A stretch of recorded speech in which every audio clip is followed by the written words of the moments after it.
안녕하세요. 써니즈 오디오 채널입니다. 하고 싶은 말이 있어도 자신감이 없어서 또는 실수할까봐 말 한 번 하지 못할 때가 있습니다.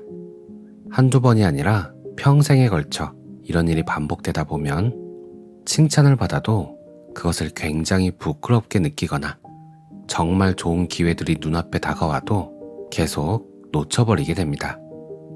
오늘은 이런 과정을 직접 거치면서 자신감을 회복하고 자신을 사랑하게 된 과정에 관한 이야기입니다. 읽어볼게요. 완벽주의자의 조용한 우울. 지은이 엘리자베트 카도슈, 안드 몽타를로, 옮기니 이현주, 출판사는 21세기 북스입니다. 상처에서 치유로의 여정. 저는 어렸을 때부터 나 자신에 만족하는 아이였어요. 적어도 사람들은 그렇게 생각했죠. 저는 재미있고 사람들과 편안하게 잘 지내고 부끄러움도 없었거든요. 부모님은 엄청 똑똑하고 교양 있는 분들이었지만 제 학교 성적은 꽤 형편없었어요. 어머니는 저를 언니, 동생과 계속 비교하셨어요. 언니는 저보다 2살 많았는데 라틴어와 그리스어를 공부했어요. 여동생은 바이올린을 거장처럼 연주했고요. 어머니는 저를 실패한 아이처럼 보셨어요. 어머니의 태도와 말투를 보면 느낄 수 있었어요. 솔직히 제 학교 성적을 보면 어머니 생각이 틀린 게 아니었어요. 제가 중학교 4학년 때 어머니는 타자 수업을 들으면 어떻겠냐고 하셨어요. 저는 제 한계를 알고 있었고 그 과목에 흥미가 없었어요. 저는 시나리오 작가나 감독, 배우, 촬영 감독이 되는 것에 더 관심이 많았어요. 엄마, 저는 속기사가 되고 싶지 않아요. 내 말 잘 들어. 넌 이 수업을 꼭 들어야 해. 난 네가 마트에서 판매원으로라도 일할 수 있을지 모르겠다. 이 말을 듣는 순간 모든 것이 멈췄어요. 어머니와 사이가 좋지 않더라도, 나 스스로 만족감이 높다고 하더라도, 친구들을 웃기는 것이 좋다고 생각하더라도, 나를 아주 사랑하는 아빠가 있고 편안하게 살고 있다 하더라도 이 말은 인생을 산산조각 낼 수 있고 치명적인 상처를 입힐 수 있는 가혹한 말이잖아요. 이런 말을 듣는 사람들은 많지만 누구나 이 말을 기억했다가 그 위에 무언가를 쌓아 올릴 능력이 있는 건 아닙니다. 그 말을 듣고 저는 자신감을 모두 잃고 아주 오랫동안 나는 바보야 라고 되뇌었어요. 무려 35년 동안이나요. 당연히 학교 성적은 형편없었고 저는 테니스와 마이크 브란트 외에는 아무것도 관심이 없었어요. 가족의 지적인 세계가 무섭게 느껴졌고 제게 맞는 자리라고는 바보라는 자리뿐이었어요. 속기사나 판매원이 싫다는 게 아니에요. 실제로 판매원 일을 한 적도 있고요. 다만 그게 제 목표가 아니라는 말입니다. 어머니의 입에서 나온 그 단어들은 제가 아무것도 아니라는, 저를 완전히 무시하는 말이었어요. 어떤 사람들은 그 말을 듣고 무너질 거예요. 돌이켜보면 그 말을 듣고 어머니가 틀렸다는 것을 증명하고 싶다는 열망이 강하게 생겼던 것 같아요. 그 말 덕분에 고등학교 졸업시험을 패스했고 제가 좋아하는 심리학을 공부할 수 있었어요. 어머니가 도움이 된 건지도 모르겠습니다. 저는 어머니에게 그 말을 듣고 제 마음이 산산조각 났다는 말을 한 적이 없어요. 어머니도 어떻게 대처해야 할지 몰랐고 제 미래를 진심으로 걱정하셨을 거라는 생각이 들기도 했고 부모가 실수했다고 탓할 수는 없잖아요. 그래서 저는 어머니를 용서했습니다. 40살쯤 되니 주변 사람들도 자신감이 부족하고 실수할까봐 두려워한다는 걸 알게 되었어요. 두려움이 심각한 피해를 일으킬 수 있다는 점도 깨달았어요. 제가 하는 모든 일들이 고통스러웠고 다른 사람의 시선이 가혹하다는 점도 깨달았어요. 저녁 식사 자리에서는 자신감이 없었고 석사 학위를 가진 사람을 만나면 바보가 된 기분이 들었어요. 특정 주제에 대한 이야기가 나오면 제 수준이 못 미칠까봐, 특정 작가에 대해 이야기할 게 없을까봐 무서웠어요. 책을 읽지 않았으니까요. 저는 제가 자신감이 부족하고 고통스럽다는 사실을 아주 잘 숨겼어요. 얼버무리거나 그 자리를 피해버렸죠. 끔찍하게 무서웠지만 그 순간에는 잘 숨겼고 나중에는 식은땀을 흘렸어요. 그래서 저는 감추는데 아주 능숙했고 열심히 싸웠기 때문에 공부나 직업 면에서 제가 하는 일들을 성공시킬 수 있었어요. 어떤 일들은 제가 앞으로 나아가는데 도움이 되었어요. 어느 날 정신과 의사가 제 딸이 자신감이 전혀 없다고 말했어요. 참을 수가 없었어요. 딸에게 자신감을 심어주기 위해 제가 할 수 있는 모든 것을 다했다고 생각했었거든요. 어머니부터 자신감을 가져보세요 라는 의사의 말에 큰 충격을 받았어요. 이제 저는 엄마니까 저는 나 자신을 위해서만 싸우는 게 아니라 아이들을 위해서도 싸워야겠다는 생각이 들었어요.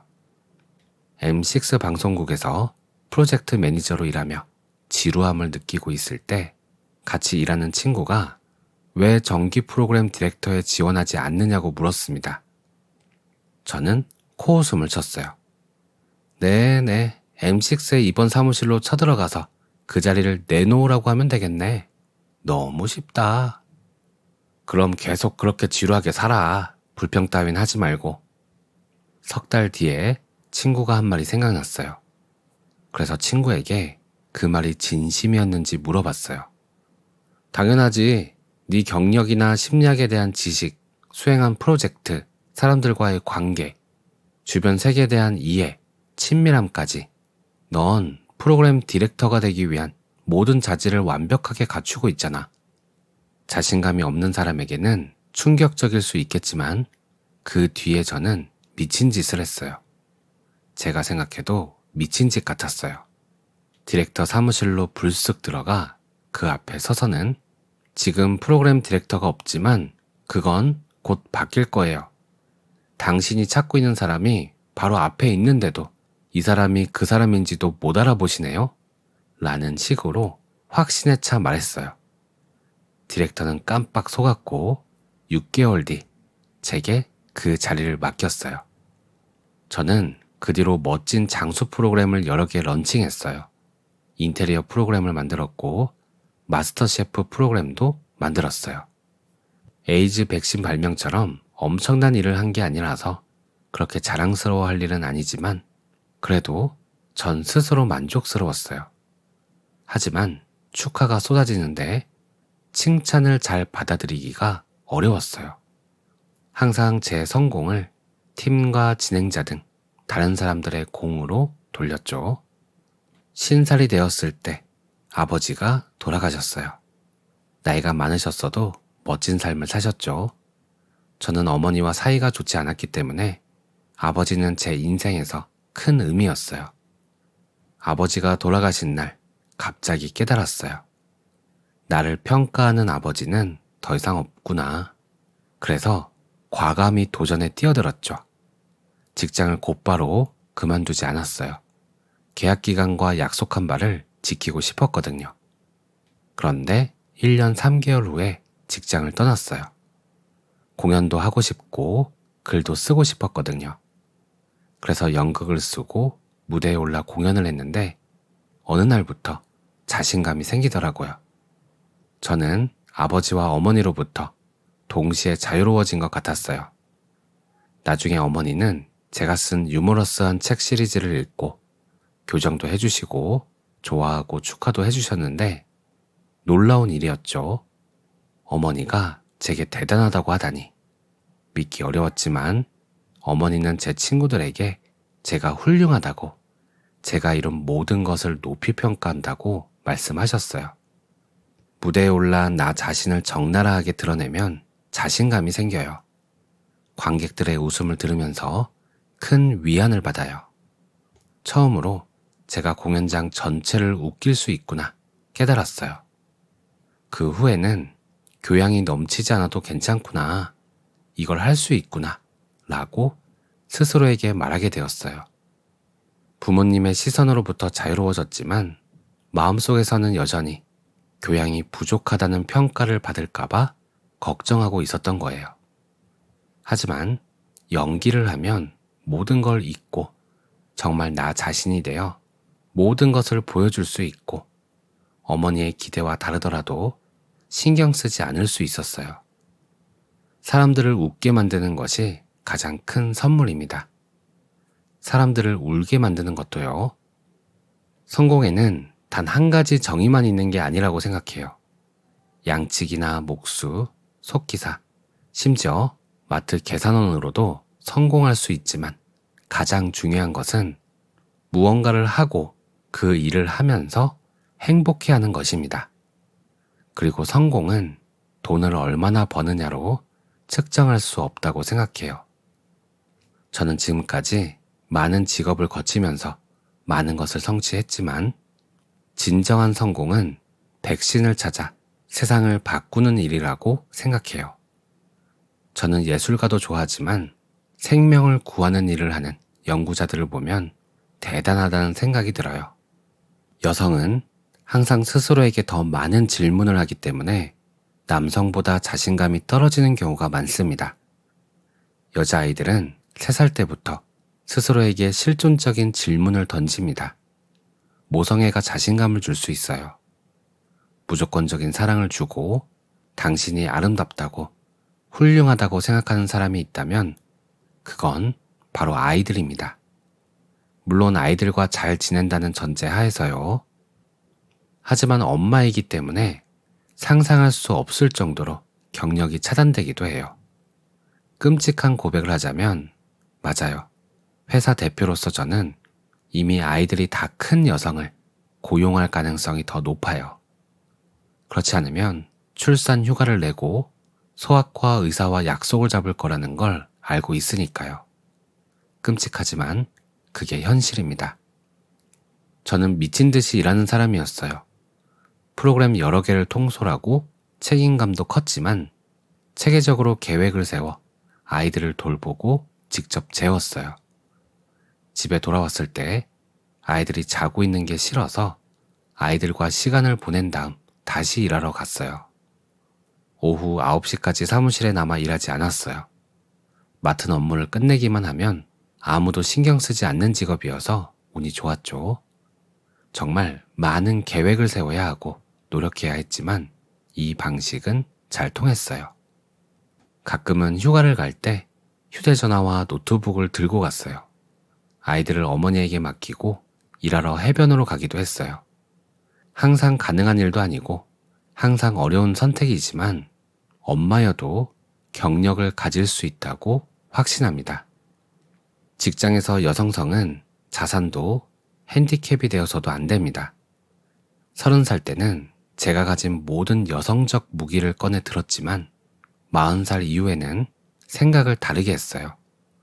여성성을 이용하다가는 오히려 화를 입을 수 있어요. 자신감을 되찾기 위해 현재 관련 워크숍을 진행하고 있어요. 문제를 파악하고 해결한 경험을 통해 이제 다른 사람들을 더 잘 도울 수 있게 됐습니다. 저는 모든 문제의 시작이 된 문구를 찾아내려 노력합니다. 1대1로 하면 파악하기가 쉬워져요. 그룹으로 하면 좀 더 복잡하고요. 참가자들에게 익명으로 상처가 되었던 말을 적으라고 해요. 그 말은 부모님에게서만이 아니라 형제 자매에게서 나오기도 해요. 예를 들어 여동생을 아주 좋아하지만 오딜, 넌 바보야 라며 여동생을 놀리며 즐거워하는 오빠들이 있었어요. 오딜은 오빠의 놀림대로 가족 내에서 바보가 되기 시작했어요. 그래서 저는 썩은 땅에서 회복하는 방법을 가르쳤어요. 사람들이 공감할 수 있도록 제 이야기를 들려줘요. 상처가 되었던 말을 함께 나누면 더 자연스럽게 공감이 이루어집니다. 저는 자신을 의심하지 않는 부류와 완벽하려고 애쓰는 부류, 2가지 유형이 있다고 생각해요. 자신을 의심하지 않는 부류보다는 완벽하려고 애쓰는 부류가 더 낫다고 생각해요. 자신을 의심하지 않는 사람은 실수를 저질러도 실수로부터 결코 배우지 못하거든요. 하지만 완벽하려고 애쓰는 사람은 실패를 견디기 힘들어하기 때문에 실수를 이해하기 위해 더 열심히 노력해요. 사람들이 다 저처럼 할 수는 없을 거예요. 그래서 상처가 되었던 말이 35년 동안 따라다니며 그들을 정의하도록 내버려 두기는 싫어요. 그 말에서 벗어나 그 말로부터 힘과 동력을 끌어내는 일이 꼭 필요해요. 저는 자신감이 부족한 사람들에게 자신이 성취한 것에 점수를 매겨보라고 해요. 실패한 것과 성공한 것을 나눠 적어보라고 하는데, 그러면 항상 실패보다 성공이 더 많다는 것을 알 수 있습니다. 저는 다른 사람의 이력서에서 그들이 보고 싶어 하지 않거나 축소하고 싶어 하는 긍정적인 요소를 찾아내요. 그리고 큰 종이에 자기가 거둔 성공을 적어서 방에 걸어두라고 하죠. 자신의 성공과 강점, 발전 과정을 인정하는 일은 자신감을 키우는데 큰 도움이 됩니다. 자신을 칭찬하고 스스로에게 좋은 일을 해야 해요. 또한 자신을 나쁘게 대한 사람에게 감사 편지를 써보라고 해요. 편지를 보내지는 않고요. 그래서 상처가 되었던 문장에서 벗어나 용서하고 그 문장 때문에 자신이 감정과 욕망, 두려움으로 가득 찬 존재가 되었다는 점을 알게 되기를 바라요.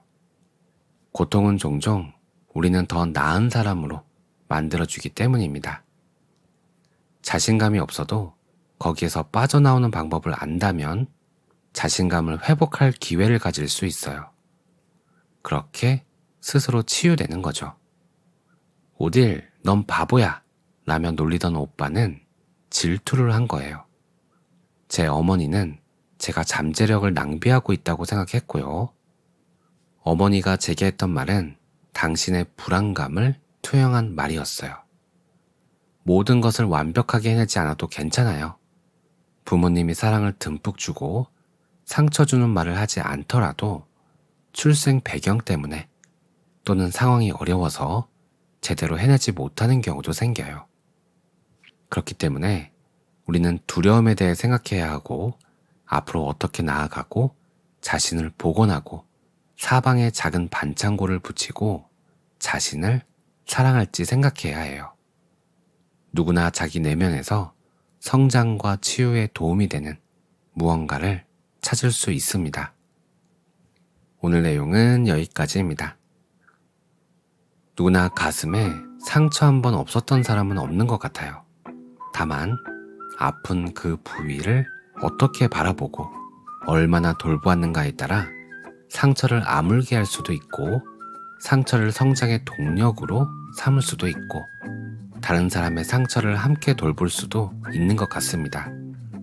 그 상처가 너무 깊어서 피할 수도 있고 너무 아프다고 주변 사람들에게 소리칠 수도 있음을 같은 상처를 경험한 사람들은 너무나도 잘 알기에 공감하고 이해하기도 하지만 또 어떤 사람들은 깊은 상처에서 나오는 행동들을 전혀 이해하지 못하기도 합니다. 이런 사람 저런 사람 함께 모여 사는 세상이기에 우리는 모든 것을 이해할 수 없음을 인정하게 되고 나의 상처를 치유하는 것이 곧 세상의 상처를 치유하는 것임을 이해하게 되는 것 같아요. 그리고 이렇게 상처를 이해하는 과정을 통해서 우리는 한 단계 더 성숙해지는 것 같습니다. 오늘도 평온한 하루 보내세요. 감사합니다.